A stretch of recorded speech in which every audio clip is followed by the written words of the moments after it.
See, barking is the nature of dog. మెరగటం కుక్క లక్షణం. కుక్క మెరిగింది సార్, దానికి సమాధానం చెప్పమంటే నేను కాదు కదా, సృష్టించే భగవంతుడు చెప్పలేడు కదా.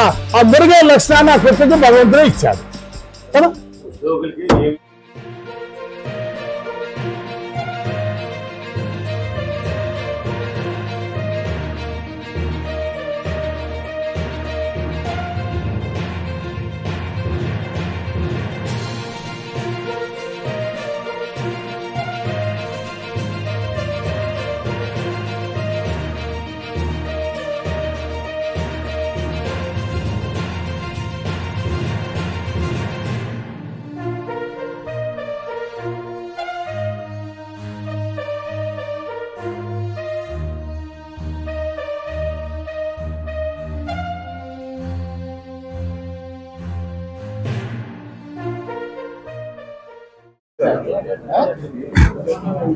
మీడియా మిత్రులందరికీ నమస్కారం. నా పేరు కేఆర్ సూర్యనారాయణ. నేను ఆంధ్రప్రదేశ్ ప్రభుత్వ ఉద్యోగుల సంఘ అధ్యక్షుడిగా, ఉద్యోగ ఉపాధ్యాయ కార్మిక పెన్షన్ సంఘాల ఐక్యవేదిక చైర్మన్గా ఉన్నాను. మీ అందరికి కూడా తెలుసు, గత ప్రభుత్వంలో ఉద్యోగులకి హక్కుగా సంక్రమించిన ఆర్థిక ప్రయోజనాల చెల్లింపుల విషయంలో డిస్బర్స్మెంట్ ప్రాక్టీసెస్, నిర్దిష్ట కాల పరిమితుల్ని విరుద్ధంగా ప్రభుత్వం రాజ్యాంగ ఉల్లంఘనకి పాల్పడిందని, ఉద్యోగులకు సంబంధించిన దాదాపు 22,000 పైచిలకు కోట్ల రూపాయలు బకాయిలు పేరుకుపోయినాయని, వీటన్నిటి చెల్లింపులకి ఒక చట్టబద్ధం చేసేలాగా ప్రభుత్వాన్ని ఆదేశించి తగిన చర్యలు తీసుకోమని 19 జనవరి 2023 నాడు నాటి గవర్నర్ గారిని కలిసి ఒక మెమరాండం ఇచ్చి ప్రభుత్వం మీద కంప్లైంట్ చేశానని, నాటి ప్రభుత్వం నన్ను నా కుటుంబాన్ని వేధించి ఒక దశలో నన్ను ఫిజికల్ గా ఎలిమినేట్ చేయమని కూడా నాటి ప్రభుత్వ పెద్దలు సజ్జల రామకృష్ణారెడ్డి గారు మాట్లాడటం, పిఎస్ఆర్ ఆంజనేయులు గారు నాటి డీజీ ఇంటెలిజెన్స్ జూన్ 1వ తారీఖు రాత్రి నన్ను 8:30కి బెదిరించి, రేపు ఉదయం 8:30లోగా నువ్వు వచ్చి సరెండర్ కాకపోతే, నువ్వు ప్రభుత్వం మీద వేసిన కేసులన్నీ విత్డ్రా చేసుకోబోతే tomorrow by 9:30 you are no more, నేను భగవంతుడు కూడా కాపాడలేడని నన్ను బెదిరించారు. ఒక ఆల్ ఇండియా సర్వీస్ అధికారి అయ్యి ఉండే ఉద్యోగ సంఘ నాయకుడితో నో మోర్, భగవంతుడు కూడా కాపాడలేడనే పదాలు వాడుతున్నారంటే దాని అర్థం మీరు ఫిజికల్ గా ఎలిమినేట్ చేస్తారా అని నేను వారిని ప్రశ్నిస్తే, ఇది నా మాట కాదు, ఎస్ఆర్కే గారు చెప్పమన్నారు, చెప్పానని ఆయన స్పష్టంగా చెప్పాడు. ఆ పరిస్థితిలో జూన్ 2వ తారీఖు ఉదయం నేను నాటి ప్రతిపక్ష నాయకుడిగా ఉన్న చంద్రబాబు నాయుడు గారిని కలిసి, ఈ రాష్ట్రంలో రాజ్యాంగబద్ధంగా ఉద్యోగులకు సంబంధించిన అంశాలను ప్రశ్నిస్తే నాకు ఈ పరిస్థితి నన్ను ఇలా బెదిరిస్తా ఉన్నారు, నన్ను నా కుటుంబాన్ని వేధిస్తా ఉన్నారు, నేను ప్రాతినిధ్యం వహిస్తున్న సంఘాల వ్యవస్థని చిన్నాభిన్నం చేసి ఉద్యోగులు ఒక రకమైన భయానక వాతావరణాన్ని క్రియేట్ చేశారు, మీరు ప్రధాన ప్రతిపక్షంగా మాకు అండగా నిలవాలని వారిని కోరటం, వారు నాకు సంఘీభావాన్ని ఇవ్వడంతో పాటు నాకు రక్షణగా ఉండి నేను ప్రాణాలతో బయటపడడానికి వారు నాకు సహకరించారనేటువంటి విషయాన్ని, అందుకు నేను వ్యక్తిగతంగా, నా కుటుంబ పరంగా, నేను ప్రాతినిధ్యం వహించే సంఘాల పరంగా వారికి హృదయపూర్వకంగా కృతజ్ఞతాపూర్వక అభినందనలు తెలియజేసుకుంటా ఉన్నా. ఈ క్రమంలో ఉద్యోగ సంఘంగా మాకు ఎటువంటి రాజకీయ అనుబంధాలు లేకపోయినా అధికారంలో ఉన్న ప్రభుత్వంతో కలిసి పనిచేయాల్సిన బాధ్యత మా మీద ఉంది కాబట్టి, ప్రస్తుతం ఉన్న పరిస్థితుల్లో ఈ వరదలు, గాలి తప్పిపోయిన ఆంధ్రప్రదేశ్ రాష్ట్ర ప్రభుత్వ పాలనా వ్యవస్థను తిరిగి గాలిలో పెట్టడానికి ముఖ్యమంత్రి గారు ప్రభుత్వం తీసుకునేటువంటి అన్ని చర్యల్లో, అన్ని కార్యక్రమాల్లో మేము పాల్గొని వారి వెనుక ర్యాలీ అవుతాం. అయితే ఈ సందర్భంలో కొంతమంది ఐఏఎస్ అధికారులు ఇప్పటికీ ఇంకా పాత పోకళ్ళలోనే పోతూ తమ డ్యూటీ అప్లికేషన్, తమ ప్రాథమిక విధి నిర్వహణ చేయడంలో చాలా నిర్లిప్తతో వ్యవహరిస్తున్నారనే విషయాన్ని ఈ సందర్భంగా నేను మనవి చేస్తా ఉన్నా. ప్రభుత్వం ఒక విధాన నిర్ణయం చేసినప్పుడు ఆ విధాన నిర్ణయం చేసే సందర్భంలో మాత్రమే రాజకీయ నిర్ణయం అవసరం పడుతుంది తప్ప, చేసిన విధాన నిర్ణయాన్ని అమలు చేయాల్సినటువంటి ఐఏఎస్ అధికారులు వాటిని అమలు చేయకపోతే ఎవరికి చెప్పుకోవాలి, తెలియనటువంటి అయోమయ పరిస్థితిలో ఉద్యోగస్తులు ఉన్నారు. కాబట్టి పాలనా సంస్కరణలు తీసుకురావాల్సినటువంటి అవసరం ఉన్నది పరిపాలనలో.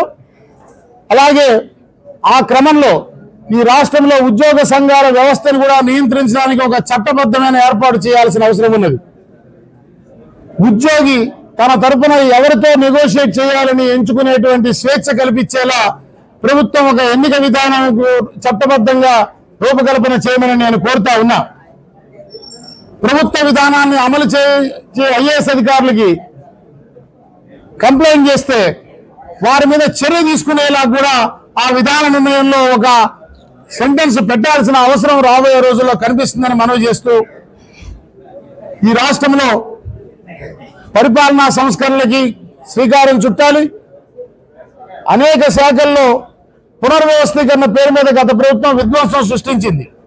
అంటే ఆ శాఖల ద్వారా చట్టబద్ధంగా సమాజంలో జరిగే తప్పుల్ని నియంత్రించేటువంటి ఫంక్షన్స్ ని, విధులని చేయనీయకుండా నిస్తేజంగా వ్యవస్థను మార్చేదానికి పునర్వ్యవస్థీకరణ అనే పేరు పెట్టి దాన్ని చేసింది.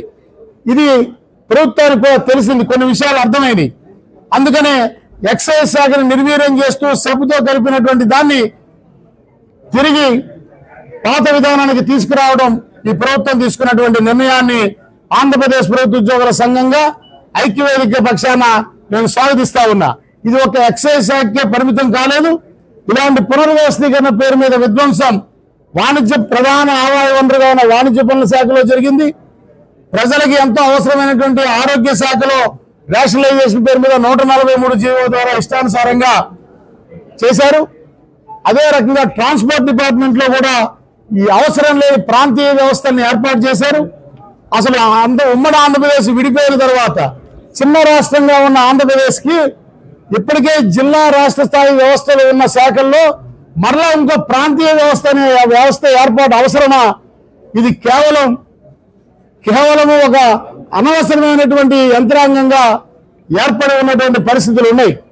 కాబట్టి మొత్తం ప్రతి శాఖని కూడా తన నిర్దిష్టమైన లక్ష్యాలు చేరుకునేలాగా, ఆ క్రమంలో ఉద్యోగులకి పీరియాడికల్ పదోన్నతుల అవకాశాలు ఉండేలాగా గౌరవప్రదంగా వారు విధి నిర్వహణ చేసేలాంటి వాతావరణం కల్పించేలాంటి పని విధానాన్ని ప్రవేశపెట్టాల్సిన అవసరం ఉందని కూడా నేను మనవి చేస్తూ, ఆ మేరకు మొన్న శాసనసభలో గౌరవ ముఖ్యమంత్రి గారు మరి శ్వేతపత్రాలను రిలీజ్ చేస్తూ ఇచ్చిన పవర్ పాయింట్ ప్రెజెంటేషన్ లో మా సంఘం మీద, ముఖ్యంగా నా మీద గత ప్రభుత్వం చేసిన దాడిని ప్రత్యేకంగా ప్రస్తావిస్తూ సుప్రీంకోర్టు బేషరతు బెయిల్ ఇచ్చినా నన్ను మానసికంగా క్షోభ పెట్టారనేటువంటి విషయాన్ని గుర్తుపెట్టుకుని వారు శాసనసభలో ప్రజెంట్ చేసినందుకు కూడా వారికి ధన్యవాదాలు తెలుపుతా ఉన్నా.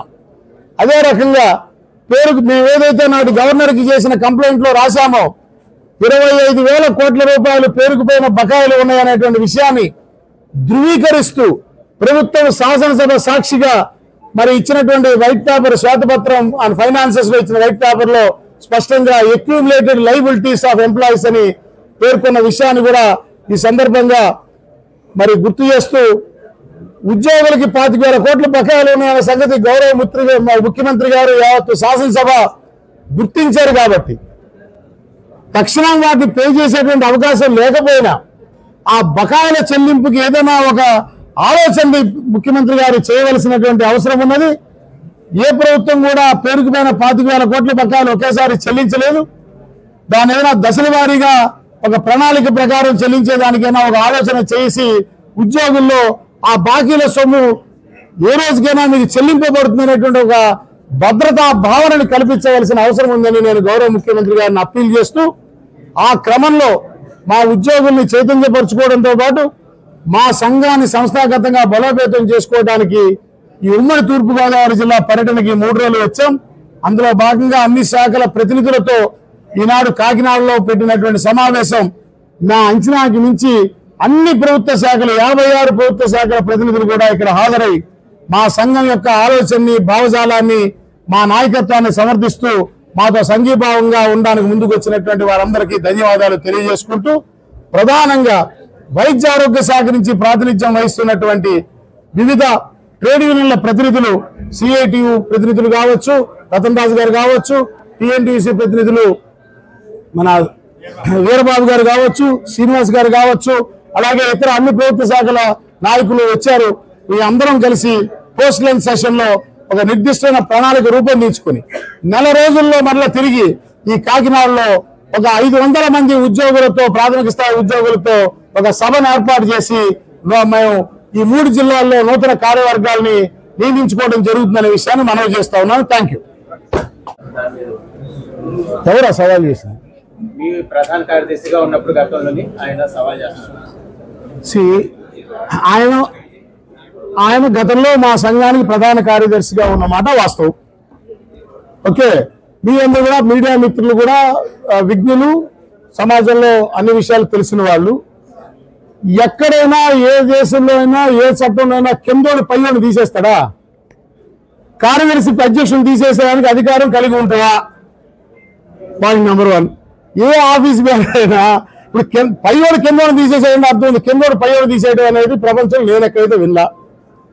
కార్యవర్గానికి అధికారం ఉంటుంది సొసైటీస్ చట్టం కింద. కార్యవర్గంలో 75 మంది సభ్యులు. అధ్యక్షుడిగా నేను చైర్లో కూర్చుంటే 74 మంది. ఆయన ప్రధాన కార్యదర్శి మీద చర్య తీసుకునే నిమిత్తం ఏర్పాటు చేశాం కాబట్టి ఆయన పక్కన పెడితే 73 మందిలో 66 మంది కార్యవర్గ సభ్యులు లిఖితపూర్వకంగా వాళ్ళ ఎంప్లాయీ ఐడి నంబర్లతో సహా, వాళ్ళ మొబైల్ నంబర్లతో సహా వెరిఫై చేసుకోవడానికి వీలుగా, అలాగే 100 రూపీస్ స్టాంప్ పేపర్ మీద నోటరీ చేసి వారి ఆధార్ కార్డును కూడా నోటరీ చేయించి ప్రభుత్వ ప్రధాన కార్యదర్శికి సమర్పించి వారిని తొలగించారు.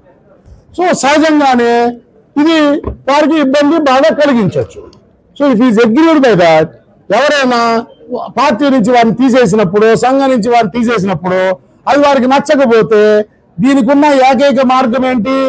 ఆ కార్యవర్గ నిర్ణయాన్ని, వారిని తొలగించిన కార్యవర్గ నిర్ణయాన్ని సంబంధిత జిల్లా కోర్టులో మాత్రమే వారు ఛాలెంజ్ చేయడానికి అవకాశం ఉన్నది.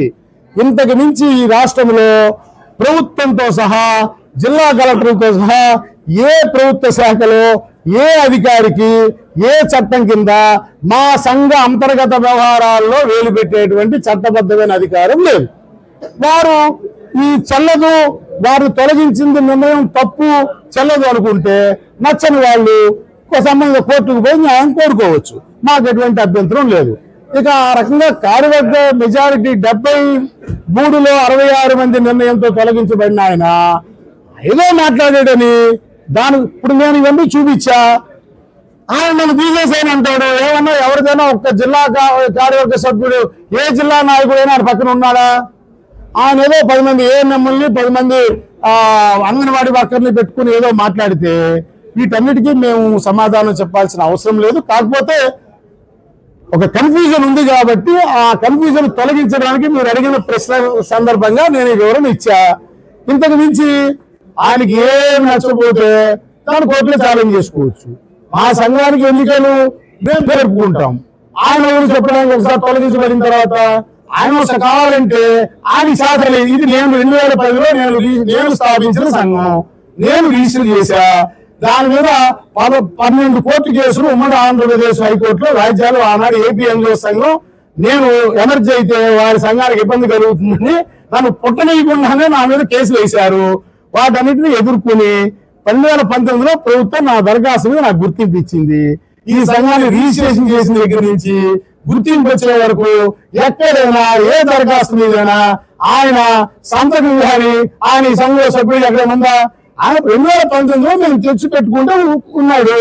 కార్యవర్గం ఆయన ఎన్నికల సందర్భంలో వైసీపీతో అంతగాగుతూ మా సంఘాన్ని, జిల్లా నాయకుల్ని వైసీపీ రంగు పులవాలని ప్రయత్నం చేసి మళ్ళీ జగన్ వస్తాడు, జగన్ వస్తే ఇప్పటికే సూర్యనారాయణ మీకు కేసు పెట్టారు, అతను ఉండలేరు, నేనే అధ్యక్షుడిని అయితాను, మీ అందరి మీద యాక్షన్ తీసుకుంటానంటూ ఆయన అందరినీ బెదిరించి మేము ఎన్నికల కోడ్ సందర్భంగా రాష్ట్ర వ్యాప్తంగా చైతన్య యాత్రలు పెట్టినప్పుడు మా వాట్సాప్ గ్రూప్ లో ఉన్న స్క్రీన్ షాట్లు తీసి దొంగ సంతకాలతో ఎన్నికల సంఘానికి ఫిర్యాదులు, కంప్లైంట్లు పెట్టాడని చెప్పి ఇంకా అనేక ఇర్రెగ్యులారిటీస్, ఫైనాన్షియల్ ఇర్రెగ్యులారిటీస్ చేశాడని మా కార్యవర్గ సభ్యులు నిర్ణయం చేసి వారిని తొలగించారు. అది వారికి నచ్చక సహజంగానే నచ్చదు. నచ్చని వారు దాన్ని కోర్టులో ఛాలెంజ్ చేయాలి. నిజంగా ఆయన చెప్పిన దాంట్లో ఈ కార్యవర్గ నిర్ణయం చెల్లకపోతే ఈ పాట మేము ఛాలెంజ్ చేసుకోవచ్చు కదా. ఊరికనే అక్కడ కాగితం పెడతాం, ఇక్కడ కాగితం పెడతాం, కోర్టుకు తప్ప ఇంకెవరికి దీంట్లో వేలు పెట్టే అధికారం లేదు. మీ ఎదుగుదల కోసం రాజకీయాల కోసం సంఘం నడుపుతున్నారని పేడ్ ఆర్టిస్ట్ అని చాలా comment. Barking is the nature of dog. మెరగటం కుక్క లక్షణం.